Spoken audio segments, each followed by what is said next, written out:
ವಲಯದಲ್ಲಿ ಕೇಳೋದಕ್ಕೆ ಸಿಗ್ತಾ ಇರುವಂತಹ ಒಂದು ಪ್ರಶ್ನೆ ಅಂದ್ರೆ ಸೆಪ್ಟೆಂಬರ್ ನವೆಂಬರ್ಗೆಲ್ಲ ಅತಿ ದೊಡ್ಡ ಕ್ರಾಂತಿ ಆಗುತ್ತೆ, ಸಂಪುಟ ಸರ್ಜರಿ ಆಗ್ಬಿಡುತ್ತೆ ಅಂತ. ಈಗ ಸಂಪುಟ ಸರ್ಜರಿಗೆ ಕಾಲ ಕೂಡಿ ಬಂದಿದೆಯಾ ಕಾಂಗ್ರೆಸ್ ಪಾಳ್ಯದಲ್ಲಿ ಅಂತ ಬಹುತೇಕರು ಸಚಿವಾಕಾಂಕ್ಷಿಗಳು ಎದುರು ನೋಡ್ತಿದ್ದಾರೆ. ಸರ್ಕಾರದಲ್ಲಿ ಸಂಪುಟ ಸರ್ಜರಿ ಯಾವಾಗ ಆಗುತ್ತೆ ಅಂತ.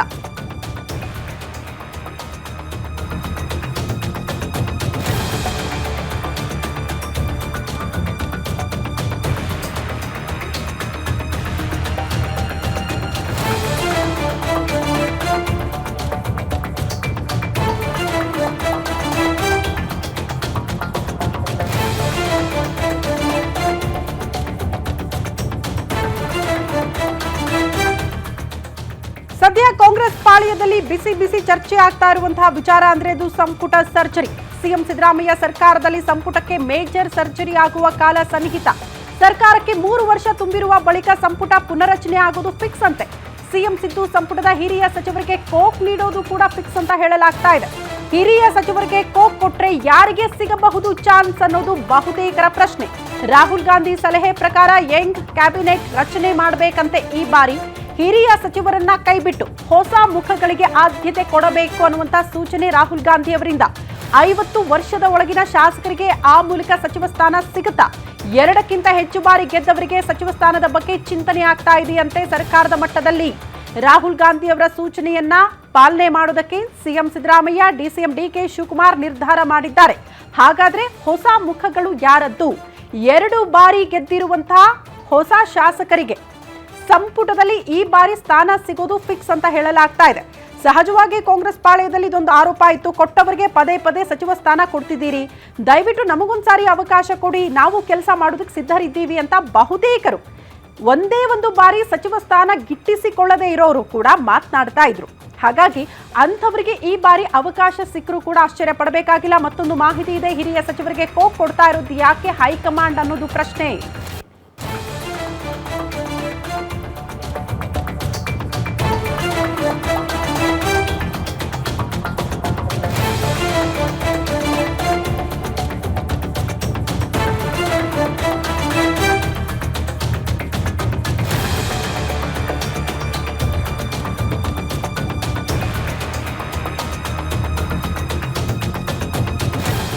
ಪ್ರಮುಖವಾಗಿ ಕಾಂಗ್ರೆಸ್ನಲ್ಲಿ ಹಂಗಾದ್ರೆ ಹಿರಿಯ ಸಚಿವರಿಗೆ ಯಾಕೆ ಕೋಕ್ ಕೊಡುವಂತಹ ಪ್ಲಾನಿಂಗ್ಗಳು ಆಗ್ತಾ ಇದೆ?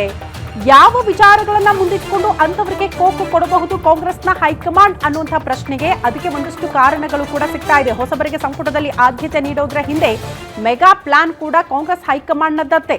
ಕಾರಣ 2028 ಹೊಸ ಮುಖಗಳ ಮುಂದಾಳತ್ವದಲ್ಲಿ ಚುನಾವಣೆ ಫೇಸ್ ಮಾಡಬೇಕು, ಮತ್ತೊಮ್ಮೆ ಅಧಿಕಾರಕ್ಕೆ ಬರಲೇಬೇಕು ಅನ್ನುವಂತಹ ಪ್ಲಾನಿಂಗ್ಗಳು ಈ ಸಂಪುಟ ಸರ್ಜರಿಯ ಹಿಂದೆ ಇದೆ ಅಂತ ಹೇಳಲಾಗ್ತಾ ಇದೆ.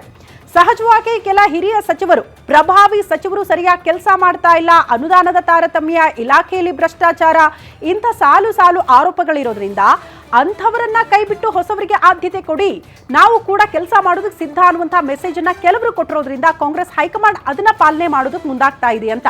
ಈ ಬಗ್ಗೆ ಮತ್ತಷ್ಟು ಡೀಟೇಲ್ಸ್ ಅನ್ನ ಪಡ್ಕೊಳ್ಳೋಣ. ನಮ್ಮ ಪ್ರತಿನಿಧಿ ವೀರೇಶ್ ದಾನಿ ನ್ಯೂಸ್ ರೂಮ್ ಇಂದ ನೇರ ಸಂಪರ್ಕದಲ್ಲಿ ಜಾಯಿನ್ ಆಗ್ತಿದ್ದಾರೆ.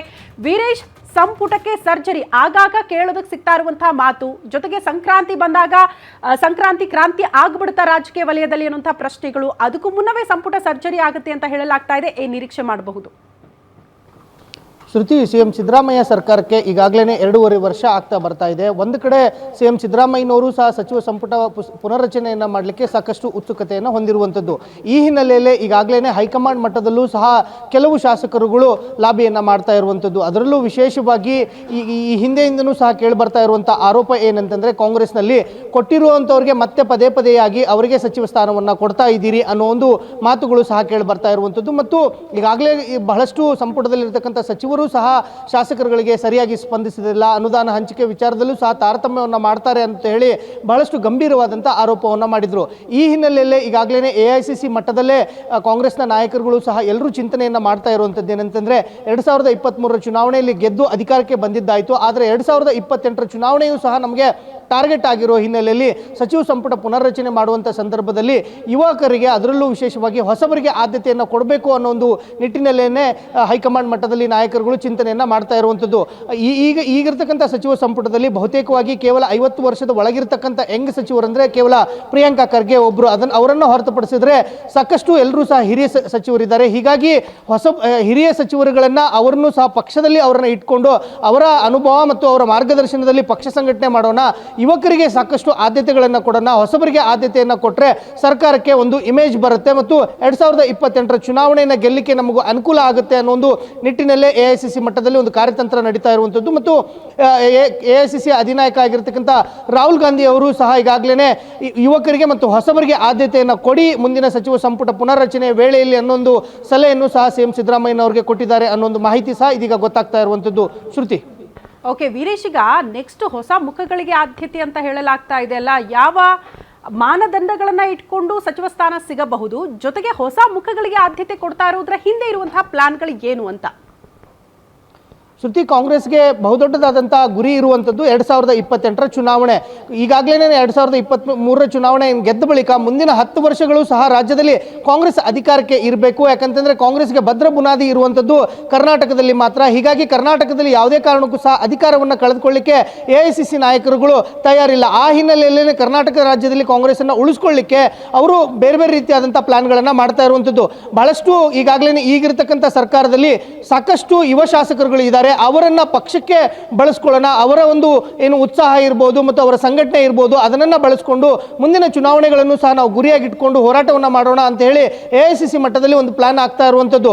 ಅದರಲ್ಲೂ ಸಹ ಈಗಿರ್ತಕ್ಕಂಥ ಸಚಿವ ಸಂಪುಟದಲ್ಲಿ ಇರ್ತಕ್ಕಂಥ ಬಹುತೇಕ ಸಚಿವರು ಎಲ್ಲರೂ ಸಹ ಈ ಹಿಂದೆನೂ ಸಹ 2-3 ಬಾರಿ ಸಚಿವರಾಗಿರುವಂಥವ್ರು. ಹೀಗಾಗಿ ಯುವಕರಿಗೆ ಮತ್ತು ಹೊಸಬರಿಗೆ ಆದ್ಯತೆಯನ್ನು ಕೊಟ್ಟರೆ ಮುಂದಿನ ದಿನಗಳಲ್ಲಿ ಸರ್ಕಾರಕ್ಕೆ ಒಂದು ಉತ್ತಮವಾದಂತಹ ಹೆಸರು ಬರುತ್ತೆ ಮತ್ತು ಸರ್ಕಾರದ ಯೋಜನೆಗಳನ್ನು ಮನೆ ಮನೆಗಳಿಗೂ ಸಹ ತಲುಪಿಸಲಿಕ್ಕೆ ಅನುಕೂಲ ಆಗುತ್ತೆ. ಯಾಕಂತಂದ್ರೆ ಯುವಕರು ಮತ್ತು ಹೊಸಬರಿದ್ರೆ ಅವರು ಉತ್ತಮವಾಗಿ ಕೆಲಸ ಮಾಡಲಿಕ್ಕೆ ಸಾಧ್ಯ ಆಗುತ್ತೆ ಅನ್ನೋ ಒಂದು ಮಾತುಗಳು ಸಹ ಕೇಳಿ ಬರ್ತಾ ಇರೋ ಹಿನ್ನೆಲೆಯಲ್ಲಿ ಹೊಸಬರಿಗೆ ಆದ್ಯತೆಯನ್ನು ಕೊಡಲಿಕ್ಕೆ ಒಂದು ಪ್ಲಾನ್ ಆಗ್ತಾ ಇರುವಂಥದ್ದು. ಮುಂದಿನ ಬಹುತೇಕವಾಗಿ ಡಿಸೆಂಬರ್ ಅಥವಾ ಜನವರಿಯ ವೇಳೆಗೆ ಸಂಪುಟ ಪುನರ್ರಚನೆ ವೇಳೆಯಲ್ಲಿ ಈ ಸಾಧ್ಯತೆಗಳು ಆಗುವಂಥ ಸಾಧ್ಯತೆಗಳು ಇರುವಂಥದ್ದು.